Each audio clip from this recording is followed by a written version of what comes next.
Angel Reese has things to say. She says that, and again, she can't decide if she wants to be the villain or not.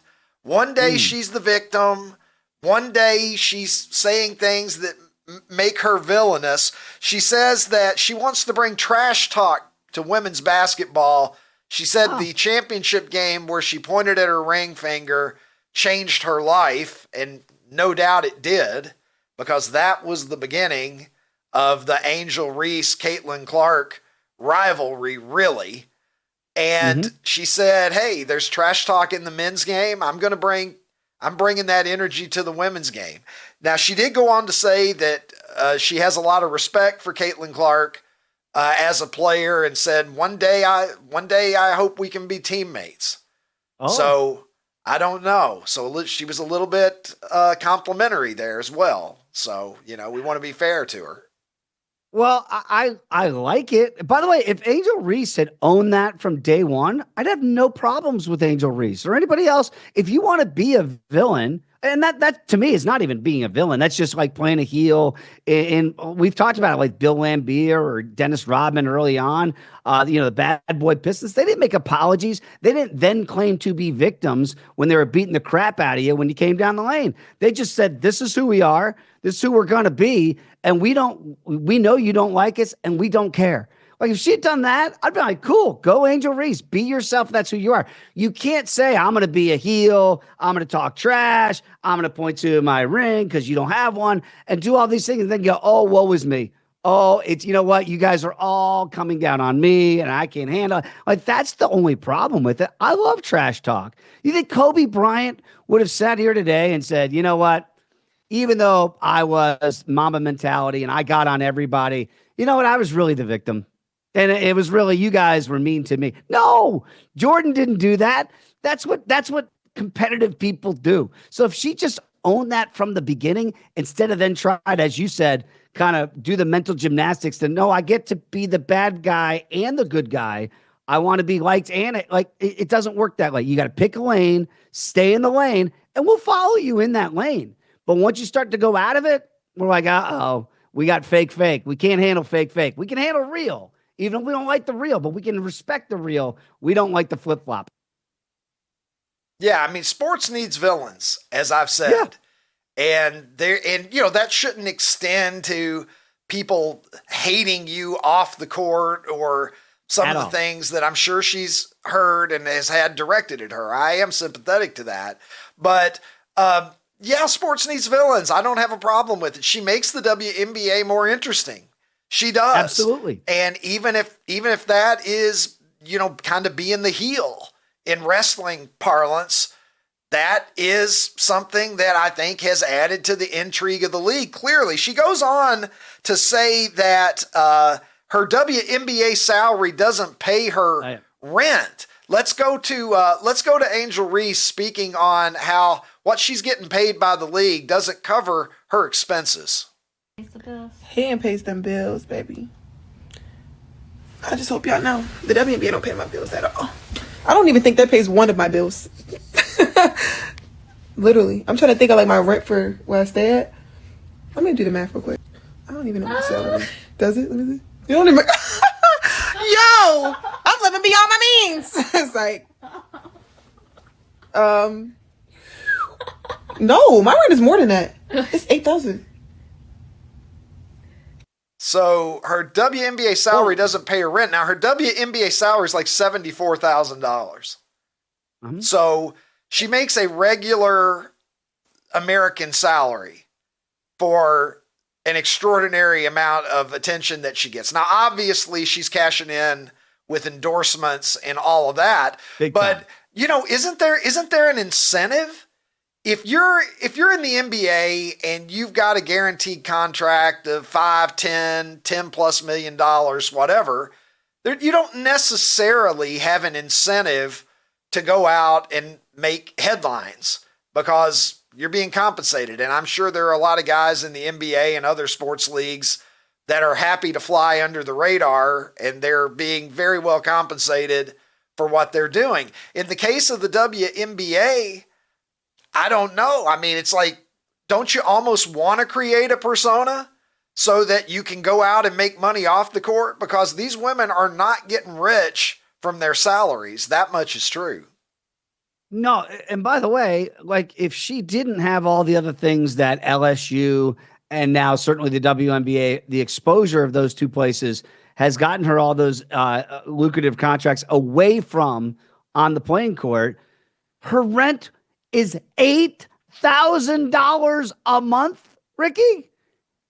She's got a nicer place than I do. Evidently, I was going to say, I might transition to go play in the WNBA. No, I'm kidding. But like you've got to be $8,000 a month with all those. You can't afford it if your salary is $74,000. Like, do the math, America. It doesn't match up. Okay. So I don't know if she's complaining or just stating, but if she didn't play basketball, all of those other things that she's getting would not be able to pay that $8,000 a month rent that she is currently accruing. So look, we all try to live within our means. I think she's doing quite well for herself because of the notoriety of playing the heel. And by the way, she's a good basketball player. Like, she's a really good basketball player. Nobody ever says that she is not. It's just some of this other stuff. I don't know if it's a complaint that she's making or a statement that she's making. But if it's a complaint, we just go, okay, enough. Like, you are making money for being a heel, and you're a good heel. But let's not get it twisted. Caitlin Clark was the best player as a rookie in the WNBA. I mean, I think we can all still admit that too. Yeah, there's no question about it. And I'm not complaining about Angel Reese, and I'm tweeting. Make your money. Is what I'm doing. Right. I'm too busy tweeting to complain about Angel Reese. Now, let's see what I'm tweeting. Look at this, Dave. I said there's not one toy in 2024 that can touch this. Man, you get this under your Christmas tree, you were set, my friend. You were set. It doesn't get a whole lot better. I will just say this. Who wanted to be Russia? Like, it was tough to like, I don't want to be the Soviets back then, right? Because like nobody wanted to be that side. But I did feel like, with all due respect to Jim Craig and our great goaltending, like you were getting better goaltending from the Russia side, right? Even though it was the same thing, you did feel like, man, if I'm playing as Russia against the United States, did you feel like you had an unfair advantage on that side? If I'm going head to head and I'm on the Russia side, I mean, I would take on that villainous persona. You know, I'd probably start speaking with a Russian accent. Yes. You know, I must break you or whatever. You know, if you die, you die. Is what I would tell my friends. And then I would go out there and, like a dutiful Russian, I would try to bring honor to the mother country, Dave. Yeah. You know, if you're going to be Russia, you got to take on everything that goes with that. Don't run from it. Don't hide from it. Embrace your villainous role, you know, as Angel Reese has done on some days. But yeah, it was always more fun for me to be America and pretend that you were recreating the Miracle on Ice. And it was always a little extra satisfying when you brought one home for the US of A, you know? But I think what you've done, Ricky, you've kind of gone full circle in this whole A block here, right? Because all we're saying to Angel Reese, and or if you're playing the greatest game, as Ricky pointed out, ever invented, and you've got to be Russia or you've got to be the bad guy. You want to talk the smack, just go all in. You've got to go all in on. He can't tiptoe. He can't be in the middle. If you're going to be Russia, you got to go with the full Russian accent. I must break you. That's right. All the things that you laid out, like Angel Reese, I hope you watch this show because we're rooting for you to be the villain. Just be the villain that you want to be. Tell us how much your rent is. Complain about it a little bit. If you're going to go that route, just stay in that lane and we'll respect you for it. The only thing that I'm jealous about here with this hockey game is growing up in Kentucky, we didn't have like that slot hockey available in stores, really. The only time I got to play was when I went to the arcade and I played the USA versus Soviet Union bubble hockey version. So I know how much fun it was, but I would have loved to have had one of those at-home versions. Oh, man. Like was featured in the tweet. What else am I tweeting? What else have we got? happening over here. Here's a good one. I tweeted this one yesterday. Larry had a hell of a run, but this is a business. We just can't, we got to move on at some point. I don't even know if Larry was in the ground yet, Dave, but no. The fact is we need a manager now. Somebody's got to run this motherfucker now that Larry's been gone for 16 hours. It's kind of how I read that. Well, my parents, they owned a small motel when we lived in Virginia Beach when I was younger. And we used to have to do those. You had to put up the letters back in the day in the early 1980s. You had to put those things in there. And I used to ask my parents, like, what's the grace period? Like, if we congratulated my brother Steve on graduation, like, happy graduation, Steve, we're proud of you, or whatever it might be. How long do you keep it up? All right, Steve, we get it. You're a smart kid. You made it through, right? Happy for you. But how long? So, we can't even give Larry. Does Larry get a day? Does Larry get 48 hours? Because you're right. We need help. Larry's gone. But what's the proper grace period for They're switching panicking, the sign out? I think, Dave. Somebody pressed the panic button there. They're like, oh shit. They did it all in the once. We all miss Larry, but what do we do now?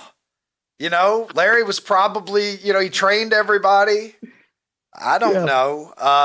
Rest in peace, Larry. Let's see. Harry, here you go. Take a look at this.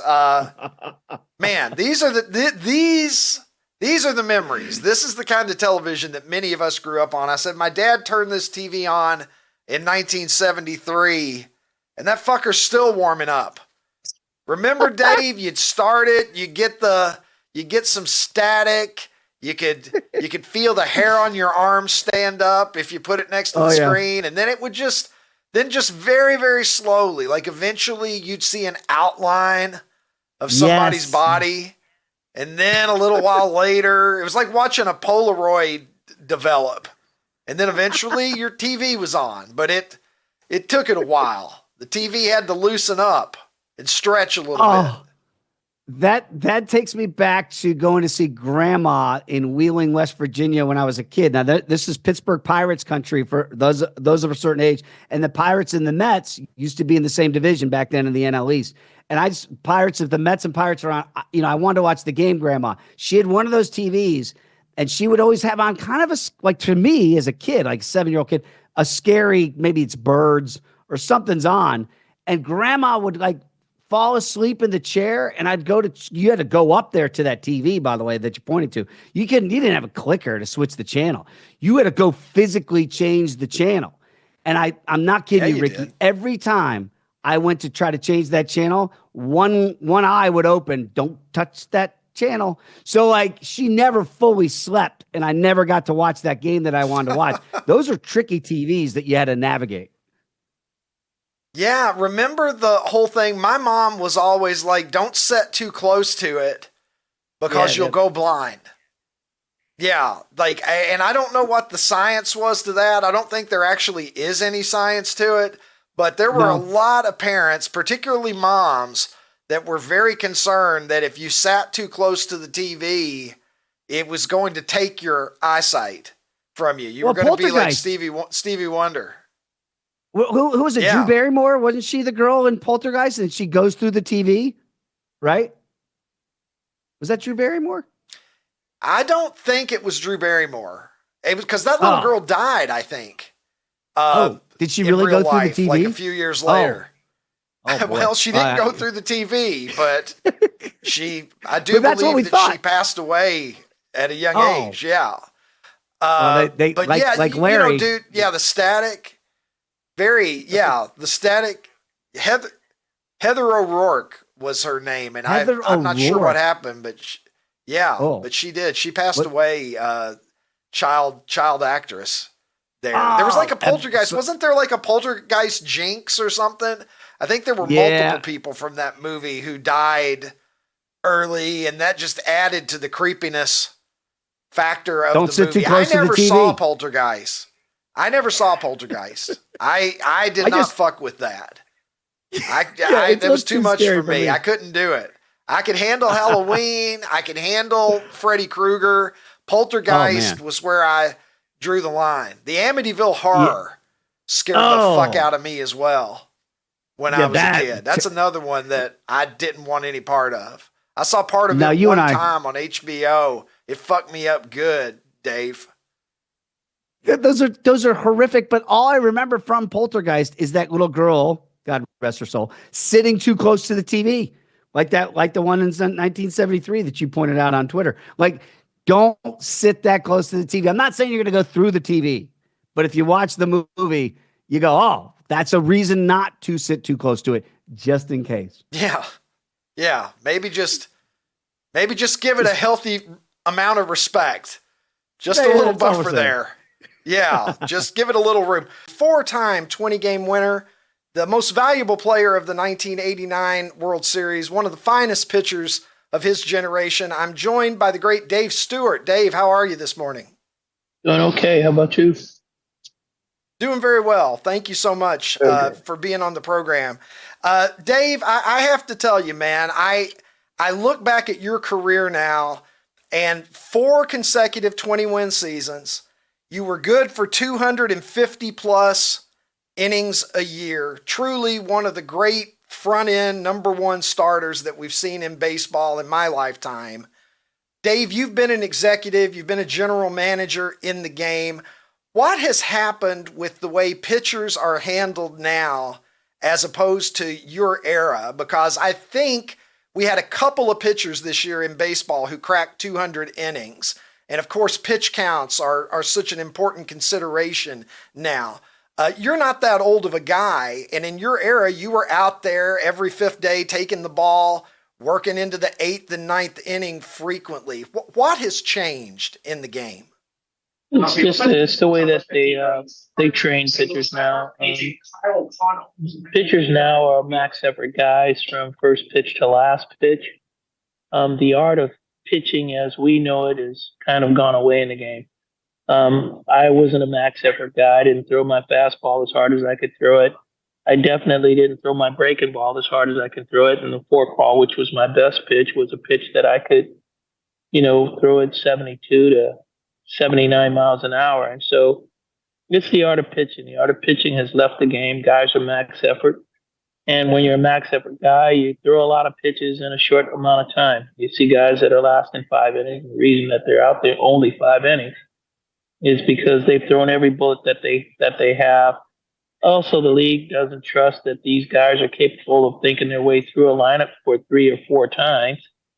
And so there are just a lot of different equations in why the game is different now when it comes to starting pitching. Do you think that the pendulum will ever switch back towards pitchers not being as max effort as we're seeing now, or do you think that era is gone forever? Because for me, that 250 innings, 230 innings, that's what you were looking for from a front end guy. Do you think we'll ever see it again? I think for the game to become a better game, starting pitchers now are less than 5 innings to start, which is unheard of. And more emphasis has been placed on the bullpen, but you're also killing bullpen arms. If you're looking for the safety of the game and the safety of the relievers, you're going to have to change the game back to what it was when it comes to starting pitchers. You're going to have to start expecting 6, 7 innings out of these guys. But I also think that it returns the real philosophy and science of pitching back to the game when you've got guys that are out there thinking their way through situation. So I think for the game to be a great game, again, it's a good game. I love the sport. I love baseball, but I think it's not a great game today. So to return the game back to what it used to be, you're going to have to start seeing more of the traditions that were involved in the game when the game first began. Dave, sadly, last month we saw what presumably is the last game ever played Major League at Oakland Coliseum. 57 years, the A's were there. You, of course, have been closely connected to the franchise with your great career. You're in the Athletics Hall of Fame, the Ring of Honor. What are your thoughts on the situation there? I know that you were involved in an effort to purchase the city of Oakland's stake in the stadium in an effort to save the team there. What are your thoughts on this situation that we find ourselves in, where apparently the A's are bound for Las Vegas with a stop in Sacramento in the interim? It's a sad situation when you've got an organization that has the history, the background, the legacy of the Oakland A's, the championship, the pedigree of the organization. And they've been, I don't think there's another word, they've been reduced to playing Major League Baseball in a minor league facility. That in itself is, I would say, it's embarrassing for an organization with that type of history. And, I'm born and raised in Oakland, and so I am not a fan of the move. And I'm disappointed that things have gotten to the point that they have gotten to for the organization, that they have to find another place to play come the 2028 season.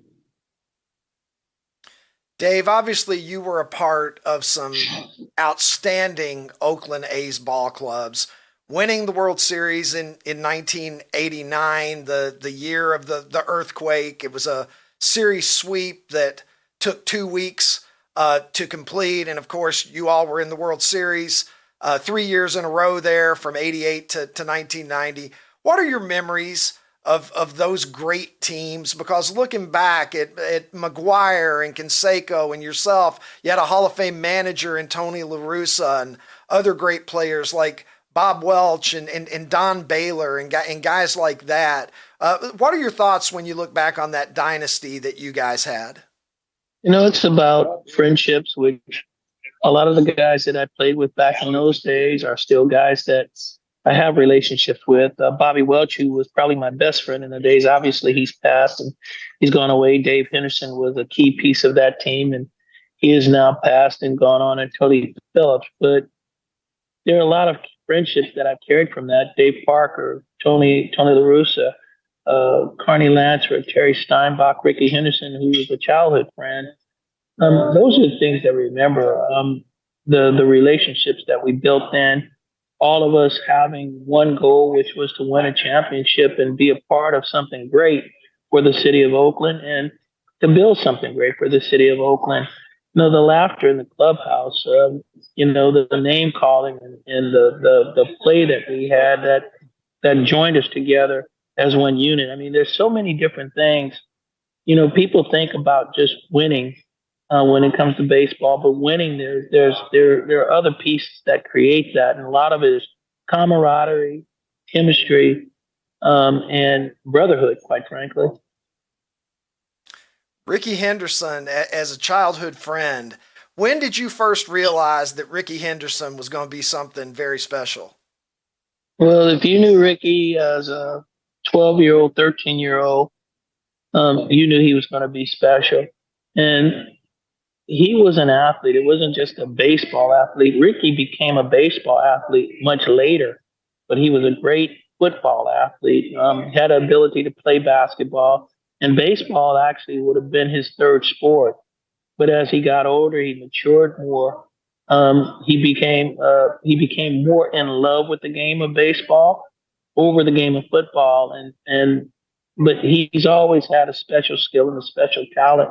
But his biggest talent, his biggest skill is fearlessness. This guy is fearless. He's relentless, and just very, very competitive. Dave, obviously your on-field achievements speak for themselves. As I've said, 4-time 20-game winner, World Series MVP, an all-star. You threw a no-hitter. You're one of the elite group of the Black Aces. But you're also a Roberto Clemente Award winner. And Roberto Clemente is a guy that I really grew up fascinated by and admiring who he was as a person.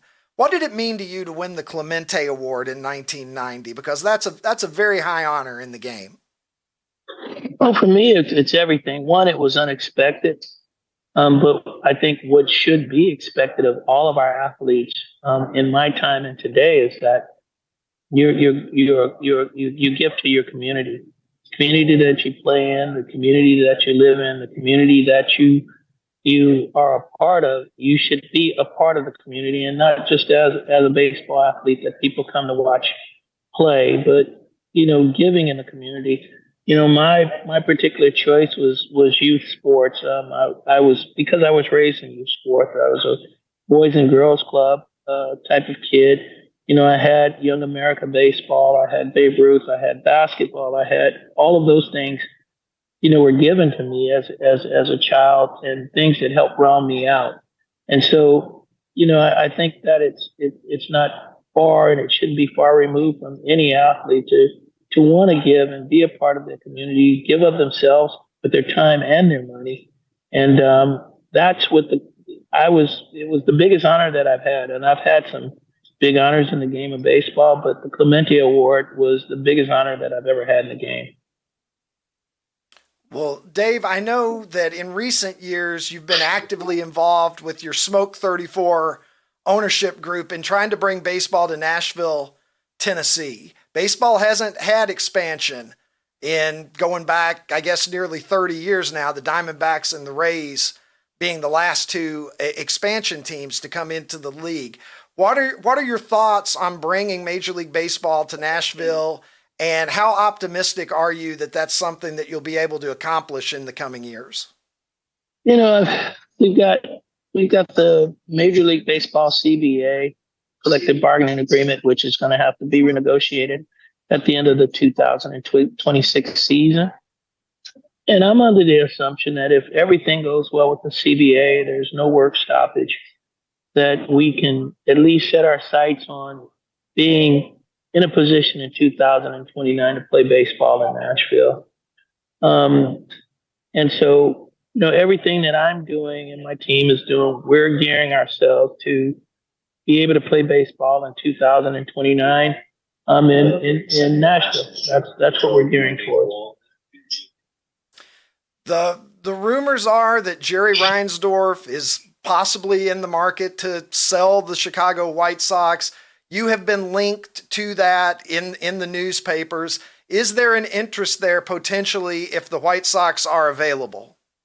Well, that's something that at this time I don't feel comfortable commenting on, and I'm sorry that I can't, but I won't comment on that today. Certainly understand and respect that, Dave. I guess last thoughts here for you. As you look back on your career, you said the Clemente Award is the greatest accomplishment in terms of the on-field a part of your game. Is it that 1989 World Series that means the most? It does. Winning a championship in my hometown, and I got to admit, I grew up on the Giants, and having the opportunity to play against them and win that championship, there was no greater feeling, no greater honor. All right. Well, Dave, listen, we appreciate it. We know you're at the airport there. Safe travels to you, my friend. We wish you all the success in the world with bringing baseball to Nashville. Thank you so much. You take care. The Pittsburgh Steelers are wearing throwbacks as well. Awesome. This weekend, Dave. I don't know if we can get a look at those. And look, that's pretty much the exact same uniform that they have now, except for you got the varsity. You got the varsity numbers there rather than the change that they made. I like the Bumblebee ones. Remember those with the Roethlisberger? They look like they just escaped from jail. I thought those were the throwbacks. Yeah. These are the same uniforms. Well, these are the throwbacks to the Super Bowl IX champions. There is what we're doing. I believe they beat They beat the Minnesota Vikings in Super Bowl IX, I believe. Yeah, but that's what the Steelers, I still prefer those numbers though. That's the Terry Bradshaw, Mean Joe Green.